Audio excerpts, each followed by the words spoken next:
Welcome to another week of underrated characters. This week I'm going to be a little bit controversial and do a fandom that I wouldn't actually place myself in. That being said, I'm not putting down this fandom or anything. I know there are still hardcore fans for it out there. But Twilight. And look, just hear me out. Don't just exit the video because Twilight. Seriously, hear me out, because practically every character in that series, other than Bella, Edward, or Jacob, were underrated. Obviously, I don't have time to talk about all of them, but I have a few choice characters that I would like to discuss. Okay, so the first character I really want to discuss is Charlie. Charlie's he's such a dad. Oh my gosh. He's the guy that just loves his meat.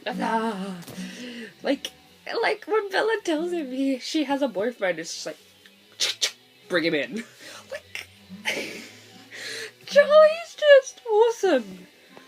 Okay, so the character I would like to discuss next is a bit more serious, and that is Rosalie. Rosalie, back when it was way bigger than it is now, Rosalie copped a lot of flack for being a bitch. She's not. She's really not. She honestly, I don't think she would have cared about Bella joining her family if she was a bitch. She was all she wanted for Bella was for her to be able to have the opportunities that she didn't. When Rosalie was human, all she wanted to do was get married and have a family. And she now can't do that because body doesn't change. She was robbed of the ability to be able to have a child because her fiancé decided it would be funny to try and rape her.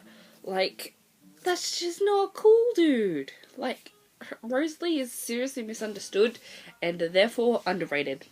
The last character I wanted to discuss was Jasper.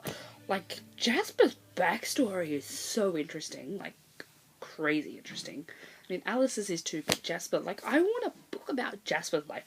Stuff Bella and Edward. I don't even care. It's just a love story. Jasper's life was interesting, and it would have still had a love story. Oh my god. Oh, just Jasper.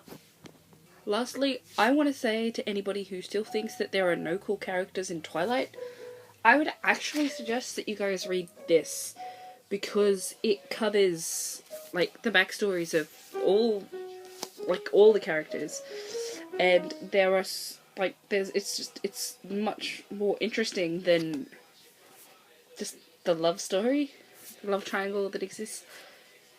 There's much more interesting stuff out there. So yeah, the Twilight Saga, the official illustrated guide, is definitely worth a look, even if you're not in the fandom.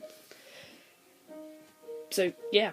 Alright, that's it for this week. Don't forget to hit that subscribe button, because next week I'll be talking about Lord of the Rings. So leave me a comment as to who you think underrated characters in Lord of the Rings are, and I'll be sure to check them out and maybe even mention them.